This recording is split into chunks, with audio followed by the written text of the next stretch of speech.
Olá, gente. Eu sou o pastor Lauro Rossini Otonicar, sou membro da Ordem dos Pastores Batistas do Brasil. O tema que eu vou discorrer é a maior das provas da existência de Deus.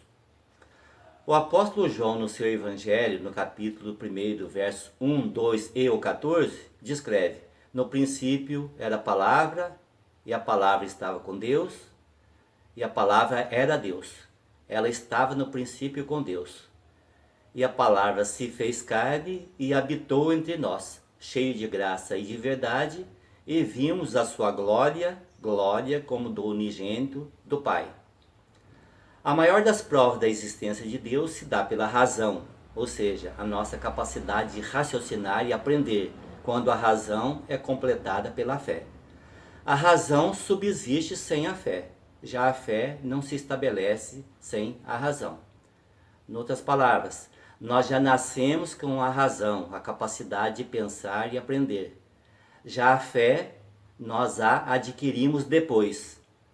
A fé não é uma aposta e nem um salto no escuro, como afirmam alguns filósofos e teólogos, pois quem faz uma aposta corre o risco de perder e quem salta no escuro pode se machucar.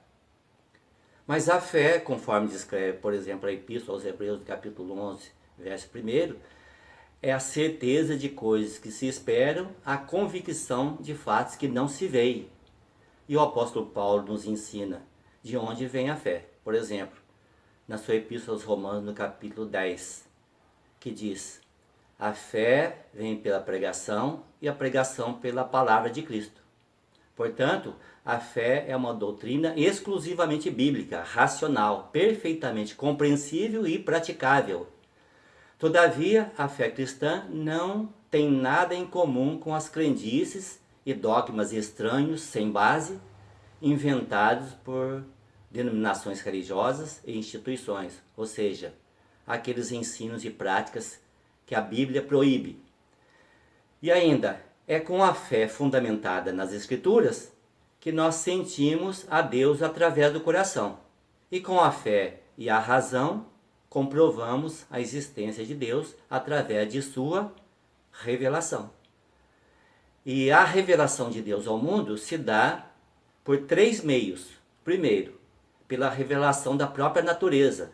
Por exemplo, o Salmo 19, 1 diz: os céus proclamam a glória de Deus e o firmamento anuncia as obras de suas mãos. E o apóstolo Paulo também descreve na sua epístola aos Romanos, capítulo 1, verso 20, dizendo: os atributos invisíveis de Deus, assim o seu eterno poder, como também a sua própria divindade, claramente se reconhecem desde o princípio do mundo, sendo percebido por meio das coisas que foram criadas. O segundo meio da revelação se chama revelação especial, que vem pelas Escrituras Sagradas, conforme a Epístola aos Hebreus descreve no capítulo 1, verso 1 e 2, dizendo: havendo Deus outrora falado muitas vezes e de muitas maneiras aos pais pelos profetas, nesses últimos dias nos falou pelo Filho, Jesus, a quem constituiu herdeiro de todas as coisas, pelo qual também fez o universo. E também Lucas, no seu Evangelho, no capítulo 24, descreve o que Jesus disse: importa que se cumprisse tudo o que de mim está escrito na lei de Moisés, dos profetas e nos salmos. Então lhes abriu o entendimento para compreenderem as Escrituras. E o terceiro meio é a revelação especialíssima, é a que se dá na encarnação de Deus na pessoa de Jesus Cristo.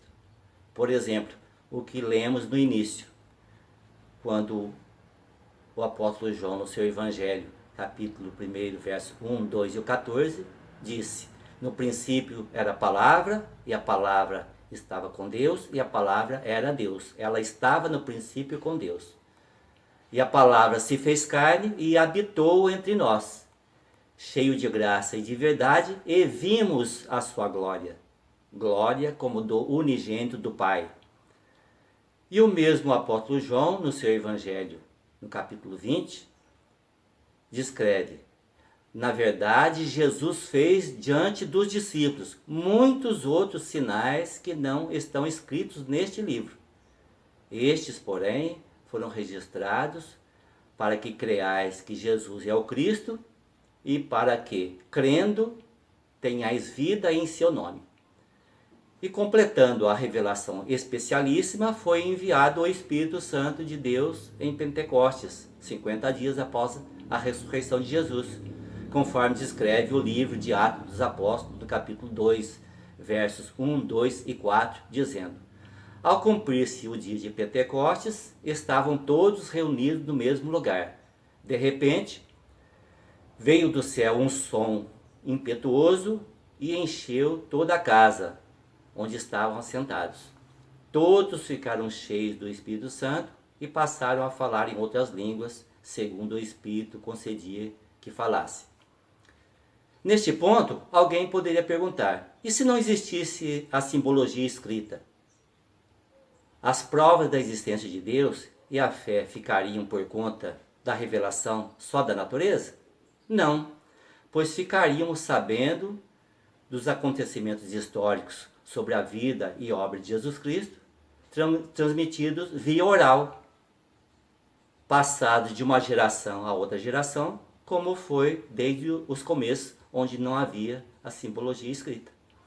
A Bíblia, na sua riqueza de detalhes, nos presta com mais eficiência, tanto para chamar todos os povos a que se arrependam e creiam na obra salvadora de Jesus, como para edificar a fé da igreja cristã que está pelo mundo todo, e ainda para notificar da condenação todos que não querem crer na graça redentora de Deus. Portanto, a maior das provas da existência de Deus é a encarnação do próprio Deus em Jesus Cristo, com sua vida e obra, e da ação do Espírito de Deus que convence o mundo do pecado, da justiça e do juízo, até os dias de hoje, conforme descreve o Evangelho de João, no capítulo 16, verso 8.